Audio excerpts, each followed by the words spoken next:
After a division loss to the Patriots on Thursday night, the New York Jets fall to 2-8. Like the rest of this fan base, I am pissed off, and I'm going to tell you about it. So let's get fired up. Please make sure to hit that like button for me and subscribe to the channel. After an impressive first drive, we let this game slip through our fingers. I should have known how this game was going to go. From a pregame show that was almost all Patriots to the Patriots commentary that was overly complimentary throughout the game and officiating that favored the home team. It was in the air. I should have seen how this was going to go. Now, I'm not blaming the officials completely. The Jets made plenty of mistakes on their own. Just like Justin Fields, the Jets dropped the ball. And like a long pass to A.D. Mitchell, they let this game slip through their fingers. The perception of Justin Fields' even-keeled demeanor is a mirage. The look on his face after that first drop by A.D. Mitchell and his body language throughout the game following that said it all. That first A.D. Mitchell drop was a crucial turning point of this game, as it all seemed to go downhill from there. Now, that first long ball to A.D. Mitchell was actually a great play by the defender, but he still should have caught it. The next ball to him along the left sideline was thrown terribly behind him, something we have seen from Justin Fields far too much this season. But the drops continued from there. A.D. Mitchell, I know it was his first game as a Jet, but it was a very rough debut for him. He got good separation, but I think that, he just kind of lost focus after the first couple of drops, and it just kind of snowballed, as did a lot of things in this game. Justin Fields could not bounce back from those first few mistakes, and his lack of confidence seemed to be infectious. As A.D. Mitchell continued to drop balls, the DBs started holding because they were worried about getting beat, and it just permeated the whole team. Tanner Engstrom actually called a great game. Unfortunately, our players did not execute. Like many of you, I was really hopeful going into this game.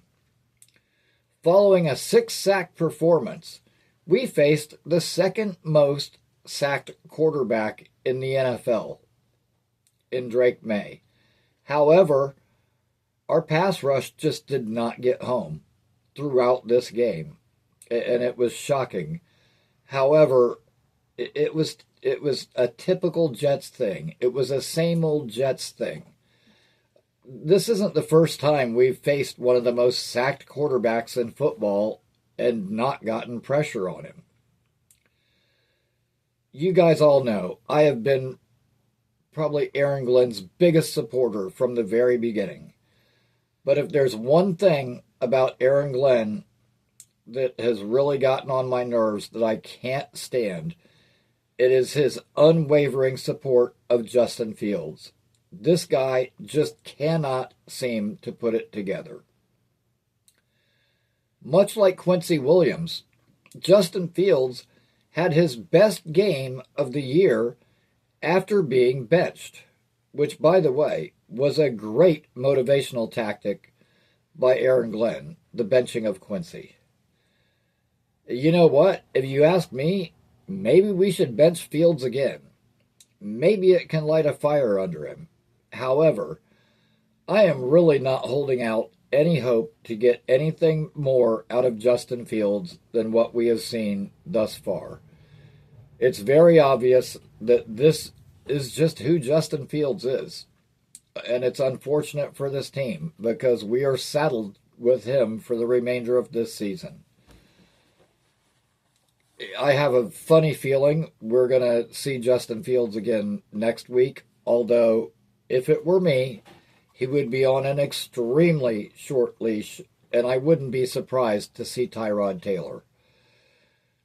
Now, I can't put it on Justin Fields completely, okay, because A.D. Mitchell, among others, dropped some balls that were crucial to winning this game. This game just did not go how we wanted it to. I thought we had a chance. You know, at the beginning of this year, everybody was optimistic because, in all honesty, the Jets have a pretty easy schedule.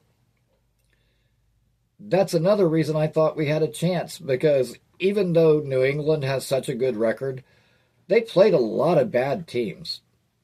And you know what? They almost lost to the Saints. This team is not unbeatable. Far from it. The thing that annoys me is it seems like our team in particular, when we play the Patriots, we play them differently than we play other teams. It almost seems like some of our guys play scared. And the DBs in particular, some of the holding calls were really unnecessary. Brandon Stevens had a rough start to the game. He had some good pass breakups later and was probably one of the only people that really kind of bounced back at all in any shape or form in this game. But, in the end, it wasn't enough to matter. We just did not make enough plays to, swing things back the other direction. And from here, it doesn't get any easier. Going up against Baltimore next week. And any high hopes I had of the Jets turning things around last night kind of stomped all over my hopes. Now, the tankers in our fan base should be happy. With the, loss of Garrett Wilson for 4 weeks, not able to come back until week 15, combined with what we saw from Justin Fields, the high hopes we had of A.D. Mitchell contributing, and then the drops he had last night. Any worries that people had about the Jets winning so many games that they were going to mess up their draft position, I don't think we have anything to worry about there.